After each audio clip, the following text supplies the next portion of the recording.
Quellón fue fundado un 5 de febrero del año 1905. A través de este reportaje que queremos entregarles a ustedes con testimonio de don Eric, de la tía Anita, les queremos invitar a que puedan ser parte de este lindo documental que a través del Fondo de Medios de Comunicación queremos compartir con todos ustedes.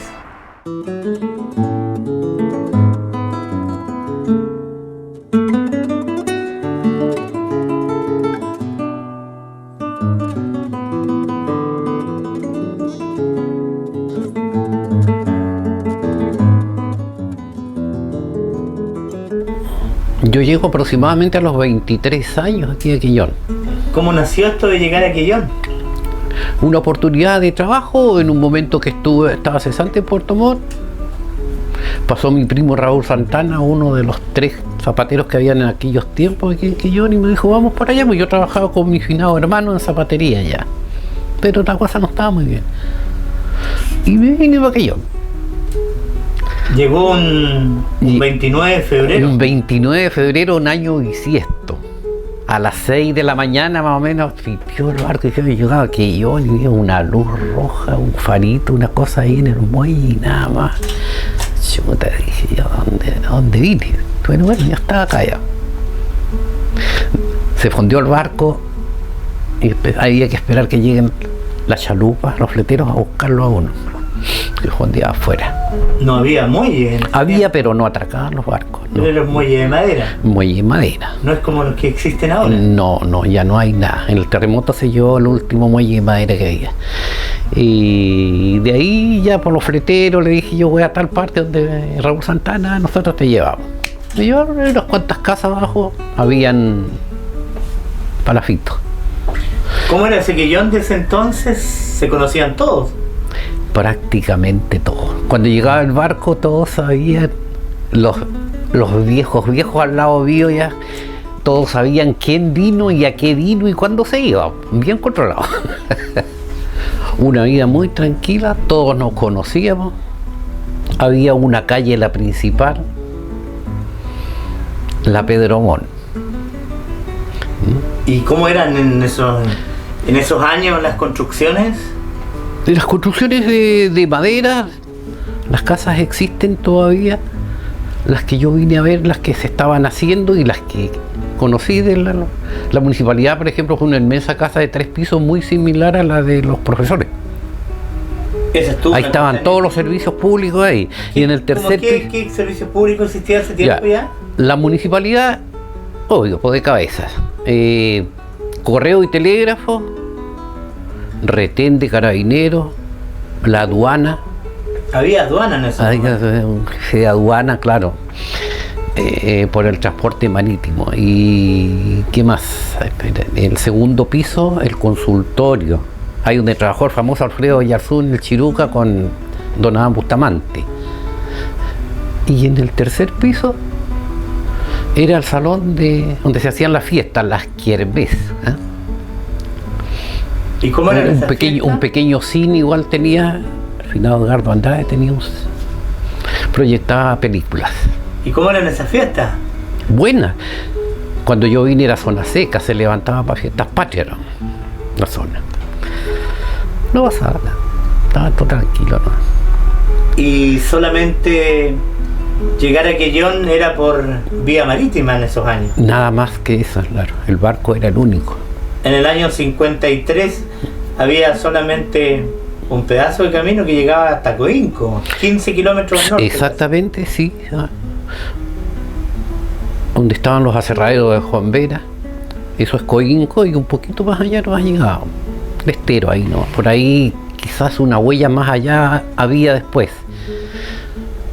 ¿Y cuándo llegó el camino completo hasta Castro? O sea, de Castro para acá. Sería en tiempos después del terremoto. Después del 60 se empezó a activar más ya. ¿Llegó algún presidente a Quellón dentro de todos estos años? ¿Algún recuerdo? Presidente de la República. Sí. A ver, candidato conocí yo, pero presidente que activo que haya estado, no. En los tiempos de Salvador Allende se vino a candidatear aquí y habló en el balcón de la municipalidad de arriba, en la Casa Vieja. Ahí habló. Sí. Y me parece mucho que estaba el general Ibáñez, presidente, cuando yo vine, me llegó una vez en un avión Catalina, Marizaban ahí frente donde don Crispín Vera, ahí abajo, donde los Bram. No había cancha de aterrizaje, ¿no sé? Había, pero no venía, bueno, el presidente venía en un avión grande. A Marizaban, Catalina se llaman esos aviones. Y cancha había un club aéreo, Chito G era el piloto, lo conocí. Conocí el avión también y se iba por el bote a remo o motor a la Huerta Punta del Apa porque no había caminos para ir a buscar los pasajeros del avión. Y poco comercio, pues 3, 4 negocios, los más famosos, don Silvestre Piri, don Lucho Andrade, todos finados ya, Crispín Vera, esos eran los almacenes que había. La casa más moderna, me recuerdo que se estaba haciendo en ese tiempo, es la que fue de Lucho Andrade, que estaba con la Costanera ya, de ubicar donde está el grupo de la esquina ahí de Casas Blancas. Gabriel Rivera hacia allá. Sí.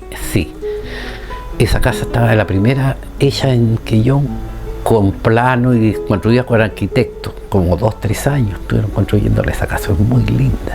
¿Llegó soltero a Quellón usted? Sí, claro. Llegué soltero, me casé después aquí. ¿Conoció a su esposa acá en Quellón? Aquí en Quellón. ¿Casado con quién? Rosa Marimán Pérez, medicinada señora.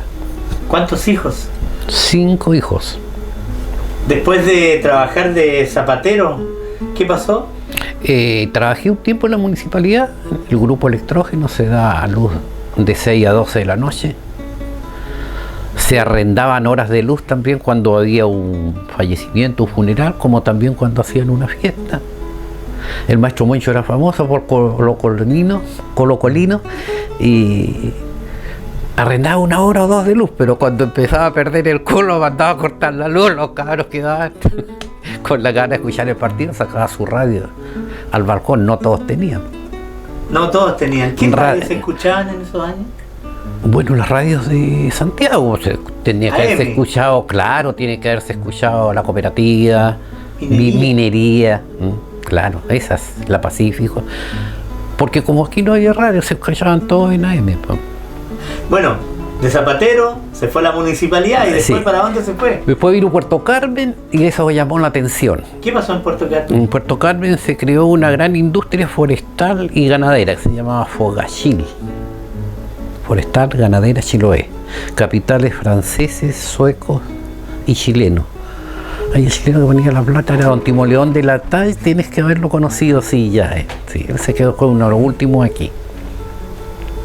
Y esa industria movió mucha plata aquí. Se trataba de hacer un pueblo grande, tenía mucha visión. Si eso hubiera prosperado, Quellón habría sido otro. Aparte que no conozco que ha progresado Quellón también del tiempo que yo vine a esto. Es una gran ciudad. ¿Por qué dice que Quellón pudo haber sido otro? Porque si esa industria hubiera progresado, habría venido mucho más capital, más cosas. Fue uno de los primeros aserraderos, creo, no puedo decir en Chile, pero en la zona sur, con el sistema europeo, que es el aserradero hidráulico con sierras winchas en vertical. Si un poste tenía 30 o 40 pulgadas, esas 40 pasaban de una vez, porque había 20 o 30 sierras, salían allá 20 o 30 tablones al tiro. El palanquero andaba con aire comprimido en un banquito automático, precioso. Se lavaba el trozo con agua y había escobillas especiales, una maquinaria, lo daban vuelta, lo manejaban como querían. ¿Y cuál era su labor ahí? Me fui porque se ganaba un poco más que aquí, pues si ahí El sueldo no te puedo decir en ese tiempo, no era una gran cosa, pero el boom era el trabajo allá. Entonces yo fui a trabajar como ayudante electricista y por la Belfi. La Belfi es una empresa constructora de Chile que construyó el puerto. Ahí hicieron calles, se hizo alcantarillado, agua potable, instalación eléctrica, luz eléctrica todo el día, lo que no había ni en Castro. Ese tiempo había luz eléctrica a las 24 horas, aquí había. Con teléfono, planta automática. Pero gracias a esta empresa extranjera. Exactamente, pero te digo, habría sido... Chillón habría crecido 10 veces más de lo que es hoy día si eso hubiera aprovechado. Entonces el sistema parece que no... Para mí siempre fue eso. Una vez lo conversamos con don Carlos, no estaba muy de acuerdo don Carlos Franklin. Yo le dije, el sistema lo mató esta cuestión porque aplicaron el sistema europeo. El europeo te planta el pino, el cabello, de cualquier manera, como quien riega lechuga aquí. ¿Ah? Con temperatura especial y todo, lo hacen crecer a la fuerza. Eso es artificial y aquí el sistema es natural. Aquí hay una época que se corta la madera, deja que se bote la savia, le buscan el haz a la madera para meterlo a la cerradera y todas esas cosas. Entonces, a ver, para hacerte la más corta el asunto, se cortaba un palo arriba en Chaiguata, hoy día en la mañana bajaba con los trabajaban con tractores, de entrada al aserradero lo aserraban, lo despuntaban, lo cortaban, lo metían a un secador y en la tarde tenías una tabla elaborada de piso forro seca, pero en forma artificial con secadores a petróleo. Bueno, y de esa fecha, este tiempo, después con el terremoto, esto creció. Se empezaron a hacer calles, existía no más que Pedro Montt, Avenida La Paz para ir a dejar a los muertitos. Y eso, independencia un poquito. El carril se le decía ese tiempo ahí. Se empezaron a abrir calles y tuvo que venir la gente a vivir a la parte alta. Estaba casado ya recién cuando fue el terremoto y tenía una frutería, eso me falló. Después ya fui a trabajar 2 años a Puerto Montt y volví. Después trabajé en otras cosas, seguí trabajando en zapatería. Vino mi hermano finado, Miguel Borque, que lo conociste, me imagino, que vive de la Guambarría, vivía. Trabajamos con zapatería. Y después de eso, el hospital. ¿Trabajó en el hospital? Sí, 19 años y ahí después trabajé también en la Telefónica del Sur. Trabajé en la ferretería en el Centro Náutico, que fue lo último ahí. Trabajaba de todo, en la construcción del puente, el famoso puente de Soto, que es el estero, pero el primero, este no. Había otro, antes se pasaba a nivel del río, no hay, unas tablitas, o sobre un palo labrado. ¿Y ha cambiado aquí ya? Mucho. Ahora es una gran ciudad, con calles pavimentadas, con electricidad completo, harto comercio. Hasta con semáforos. Yo le contaba a mi hijo cuando vino, si yo no me vas a buscar, no llego a mi casa. Tremendo de grande. Ha cambiado harto. ¿Para bien? Sí, estoy muy contento de estar aquí. Me quedo aquí nomás, le digo a mi hijo, yo ya, mi hijita está ahí, sí, yo me quedo aquí nomás. Contento que me vengan a ver, ¿no? Se acostumbra uno aquí. De todas maneras es más tranquilo que más allá, que en una ciudad grande. ¿Y qué añora de esos tiempos pasados ya? No, nada, buenos recuerdos, nada. Te lo pasamos harto bien. Hice muchas amistades aquí, me conocen mucha gente, o sea, no tanto ahora, porque ya la mitad ha desaparecido, lamentablemente. La juventud estudió y se fue a trabajar a otras partes, los más viejos han muerto. Yo cuando llegué en el cementerio habían unas 10 personas sepultadas. Ahora ya hay 2 cementerios y están llenos. Comenzamos la conversación diciendo que todos se conocían. Hoy sale usted a la calle, pero no es así. No, pues no encuentra muchos conocidos. Yo mismo, por ejemplo, a veces me hablan 2, 3 personas, yo me acuerdo de 3 o conozco a 3, las otras no sé qué son, porque uno se olvida de las personas jóvenes. Me ha tocado anécdotas. Una vez me saludó un joven muy atento, ¿sabes? Y íbamos cruzando la calle y ya había semáforo. Entonces yo no me quedé ahí, pues seguí y me di cuenta que el joven me quería saludar, que con la mano así. Cuando cambió la luz, nos juntamos y yo le dije, Cuénteme usted quién es, no lo conozco yo. Pues ya don Eric, el hijo de Ángel Alvarado, que vive en Viña del Mar, me dijo que trabajaba. Claro. Exactamente. Oh, bonito eso, hombre, emocionante. Que te reconozca la juventud, no todos lo hacen.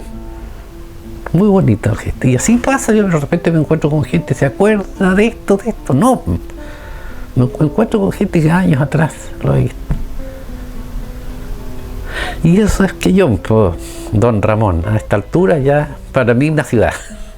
Estoy muy contento de estar aquí. ¿Qué opinión tiene del Quellón de ahora? Ah, por supuesto que sí, mucho más negocio, mucho más comercio, hay más oficinas ya. No somos tan dependientes de Castro por muchas cosas. Tenemos banco.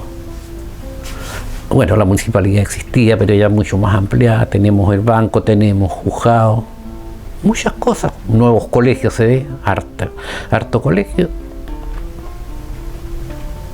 Y buenos. He oído que el Rey Mamo, por ejemplo, le sacaba la cara por Chiloé en resultados educacionales. Eso es bueno. ¿No está arrepentido de haber llegado y haberse quedado en Quellón? No, para nada. Pensé que me iba a ir, pero no, porque yo me quedé más.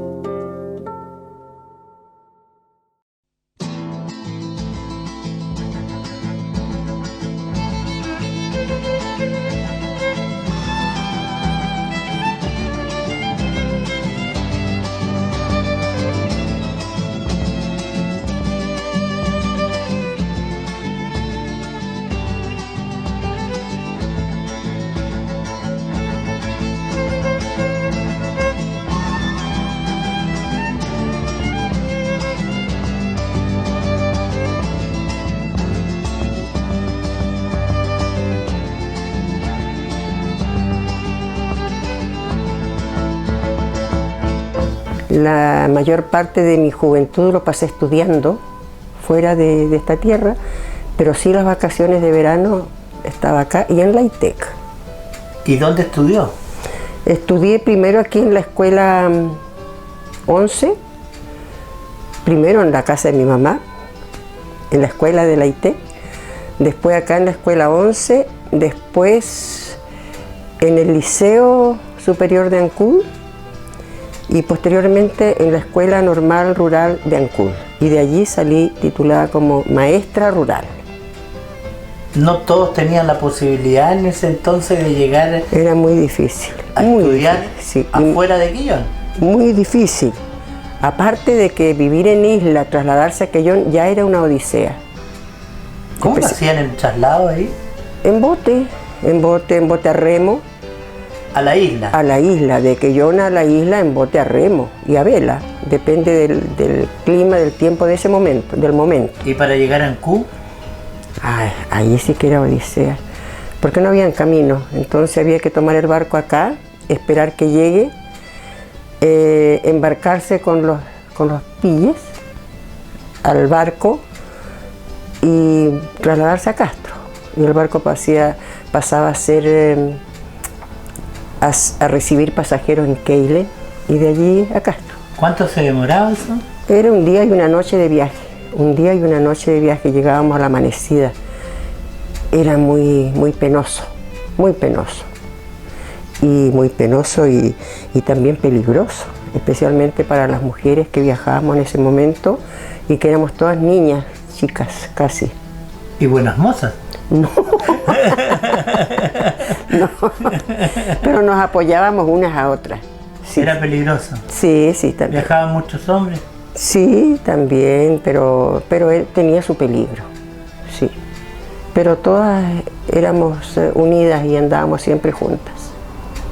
¿Con quién más le tocaba viajar? De acá viajábamos mucho, con la Ita Bello, la Iris Bello, con todas las estudiantes de mi época, la Nieves Bram, la Lila, mucha gente de acá de que yo en este momento no los recuerdo, la Nubia Torres. Y así, éramos varias más o menos de mi edad. Así que las que tengan 80 años en este momento es porque viajaron conmigo. Y ese viaje, la llegada del buque, no era todos los días. No, una vez a la semana. Por eso había que esperar. El Taitao, el Trinidad, el Tenglo, después de mucho tiempo el Capitán Alcázar, y así. Así escalonadamente.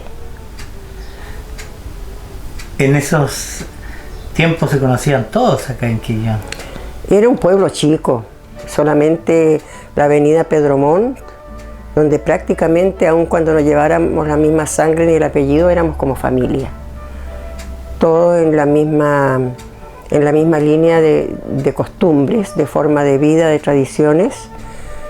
Y conocíamos hasta los pasos cuando era en la tarde y ya nos encerrábamos en casa.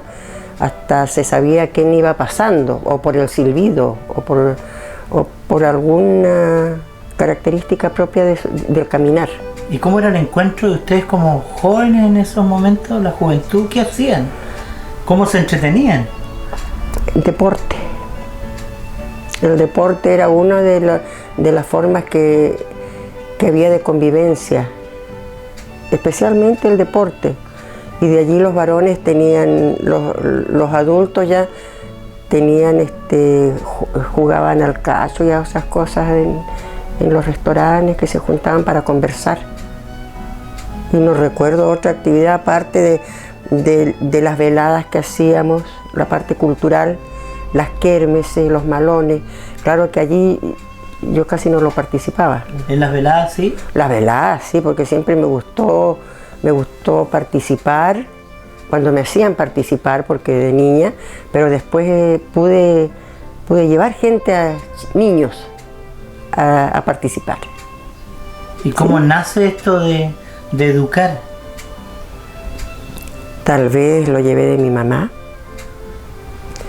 pero siempre me gustó tratar con niños, especialmente si los encontraba indefensos, especialmente si los veía tristes, especialmente si los veía o llegaban al colegio después que ya me titulé, mojados o con hambre. Entonces para mí esa era parte de la atención que yo tenía que darle a mis chicos. Mis, le digo yo, porque siempre le dije mis hijitos, y los más lecitos creían que eran míos, los más chiquititos. Pero ese fue uno de mi norte, como defender, como apoyarlos, como quererlos, como amarlos.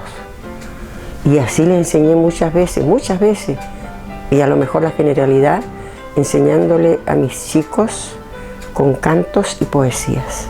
¿Hay diferencia de esos años a esta...? Supongo que sí, porque los métodos cambian, el sistema de educación cambia, la civilización crece y avanza, la tecnología, que es muy importante también, claro que muchas veces absorbe la atención de los educandos de ahora. Y muchas veces se pierde hasta la comunicación con el avance de la tecnología, que no es mala, pero sí a veces la aprovechamos mal. ¿Y cómo era la relación de los profesores en ese...? Muy unidos, porque éramos pocos. En los colegios, los que más parece que estuvimos aquí en Quellón, porque yo me inicié en Yaldá, habrían unos 15, pero éramos todos unidos, nos queríamos, nos cuidábamos también, nos hacíamos bromas, pero todo aceptable, todo dentro del respeto que como valor teníamos. Se conocían todos, dicen, habían pocas calles, no existían los caminos hacia el norte como hoy en día, huella eléctrica en eso. No, pues si de aquí para ir a inscribir a sus niños, a los recién nacidos a Keilen, había un hombre que era el práctico, le decían el práctico, que era el guía, que podía ir atravesando montes y montes nomás, caminando, de aquí a Keilen. ¿Cuánto se demoraban? No sé cuánto se habría demorado, pero estaba el viejito Cheque, le decían, el viejito Cheque, que vivió en Yaldá posteriormente, que yo lo conocí, el viejito. ¿Y iba con más gente, mucha gente? No recuerdo todos esos detalles, pero sí él iba, porque yo lo escuchaba, no porque conversé con él ni tampoco tuve necesidad de hacer ese trámite, pero sí él era un práctico que iba a Keilen a pie, porque habían huellas, no había camino. Aquí mismo en Quellón, donde estamos ahora, era una huella.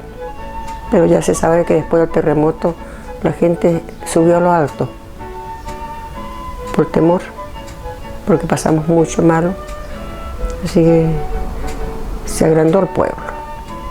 Había Bueno, mucho sacrificio. demasiado sacrificio, mucho. Sí, cuando yo recuerdo y hago memoria de mi pasado, yo digo, ¿cómo pude resistir tanto siendo mujer?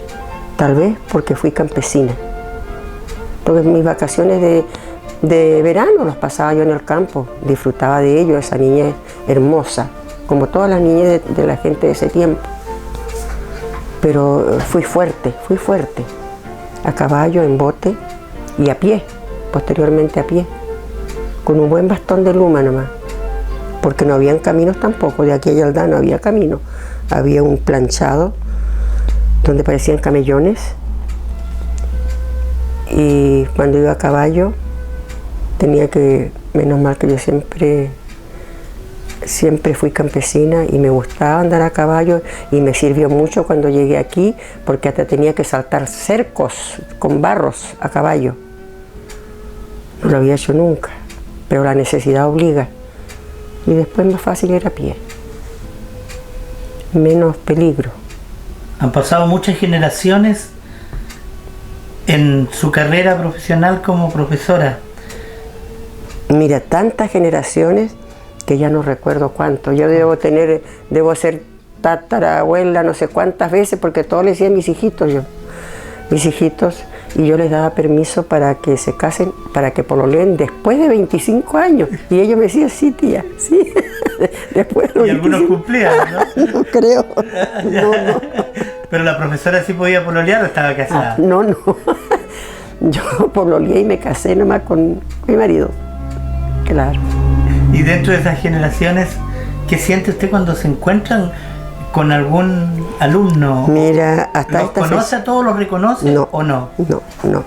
Hasta este momento me causa mucha emoción cuando hay gente ya mayor que me dice, hola, maestra, la gente mayor. Yo, maestra, fue al campo. Hola, tía, fui aquí en Quellón. Entonces, esas cosas a mí me emocionan, a pesar de que me ven tan así fuerte, pero muy, no sé, muy emotiva, muy sentimental tal vez, pero firme. Muy sentimental porque la gente, no todos los días, pero hay días en que cuando salgo a la calle, que salgo poco, entonces Siempre se encuentra. Siempre me encuentro con gente que me saludan, se detienen, tía, yo la quería saludar, y me hacen algunos recuerdos. Y yo tengo recuerdos maravillosos de mis chicos. Tenía muchos artistas que me salvaban de la situación cuando pedían número artístico por curso. Yo recuerdo a un señor Agüero, a un señor Freddy, a cuántos chicos más que tuve y que hoy día son artistas, y son grandes artistas y muy valorados. Sí, tenía muchos chicos que me sacaban de apuro. Algo que lo haya marcado en su etapa de profesora en esa época de antaño, en este caso, diferente a lo de ahora. Mira, el cariño que yo tenía con ellos y ellos conmigo.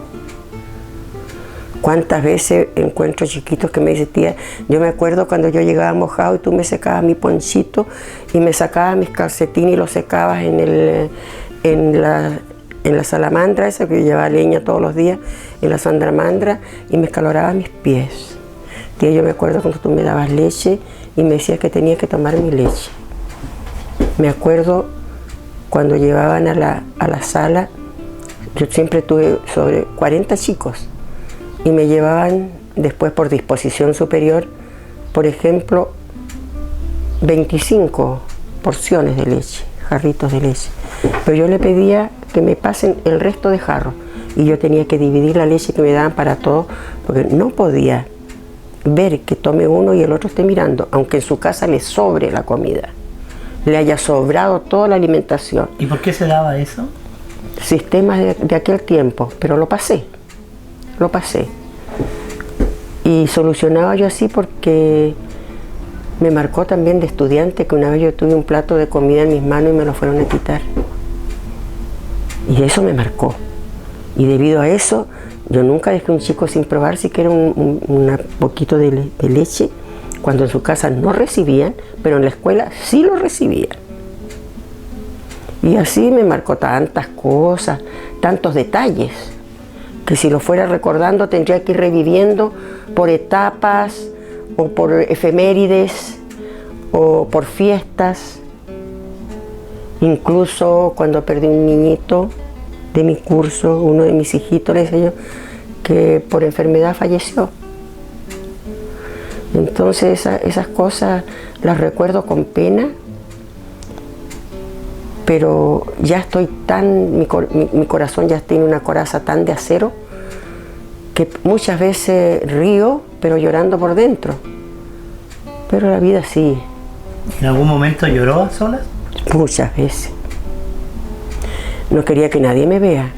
¿Y qué lo hacía hacer? El sentimiento, no, por sentimiento por mis chiquitos, cuando yo sabía que sufrían mucho por alguna cosa. De violencia no supe nunca de tanta violencia como sucede ahora, pero sí algunos lo pasaban, y algunos pasaban hambre, y algunos enfermedad.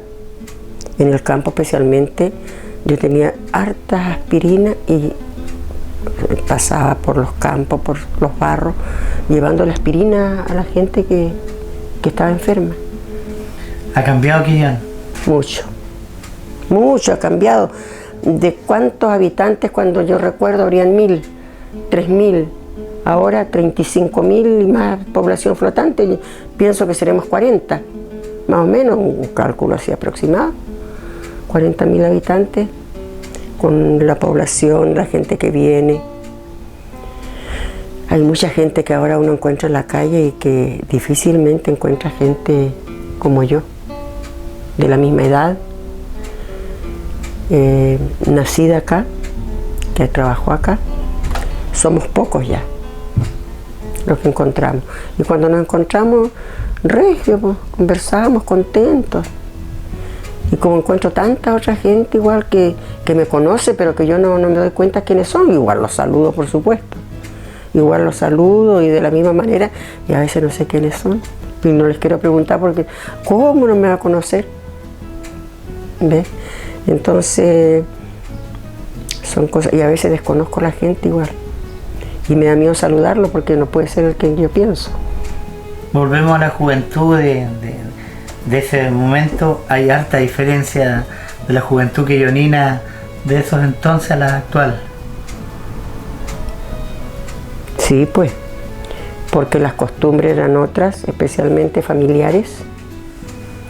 Antes no había permiso como ahora, que los jóvenes salen de carrete, pueden llegar de amanecida, con que le digan a los papás ya confían también en sus hijos y salen los chicos, salen. Pero en esos años tampoco había, lo máximo en cuanto a diversión eran los malones y las veladas artísticas, que se atraía a todo el pueblo porque sus hijos actuaban. Esa juventud no se puede comparar con la de ahora por los adelantos que hay, por todos los adelantos. Llegan de fuera,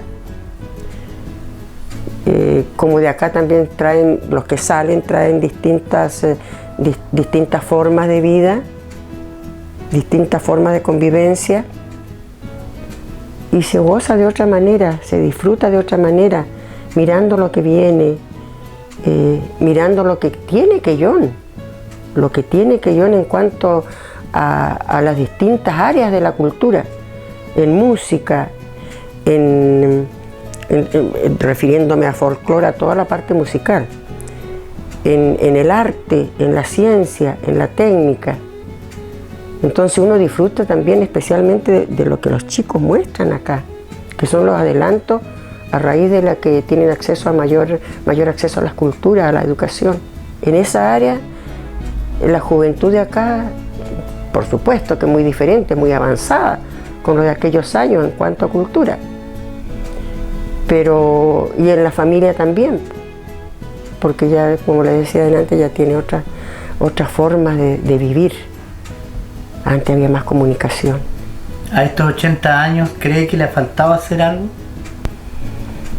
He hecho lo que he podido, a medida de mi fuerza, de mis posibilidades. Yo creo que he hecho lo que he podido hacer nomás. Que si hubiese tenido más disposición o más conocimiento o más forma diferente de cultura, aparte de ser maestra, que estoy orgullosa de haberlo podido hacer, porque yo encuentro que es una profesión muy noble, como aquel que trae a la vida a un niño. Y no sé qué más podría hacer, o qué más podría haber hecho, que no hice. Pero siempre me dediqué a la, digamos, la parte social, a la ayuda social. ¿Y qué extraña usted de ese Quellón antiguo? Bueno, tal vez la familiaridad, el cariño, la comunicación, la convivencia tan familiar, que no creo que se compare con lo de ahora, pero tampoco podemos quedarnos allí porque ha avanzado todo el mundo avanza, entre las diferentes áreas, como decía, todo el mundo avanza, y quedarnos en el pasado, el recuerdo es maravilloso. Los recuerdos para mí son maravillosos y también son muy emotivos, como a veces también recuerdo cosas, porque yo he sido también muy diablura. Entonces muchas bromas, y también recuerdo mis bromas y también recuerdo las cosas que me hacían reír y que hacían reír al resto. Claro, pero nunca una maldad. Eso sí que lo tuve siempre presente, y como todos mis compañeros de trabajo, de colegio, nunca una maldad, nada. Cualquier broma, cualquier cosa, siempre sin doble sentido. ¿Había respeto? Mucho respeto, mucho respeto. ¿Le gusta el Quellón de ahora? Sí, sí me gusta el Quellón de ahora, pues si soy quellonina, chilota y quellonina además. ¿Y le gustan todos los adelantos que hay? Por supuesto que sí, los adelantos con las autoridades que tenemos, con la gente que trabaja, con la gente empresaria, con los chicos del 70 que se preocupan, esos chicos que se preocupan de restaurar muchas costumbres, muchas vivencias, que llevan en su mente, en su ser, parte del Quellón que vivimos nosotros. Y esa parte la cultivan, la están cultivando y la están renaciendo. Eso para mí es maravilloso también eso. Es bueno que nunca olviden a Quellón como fue.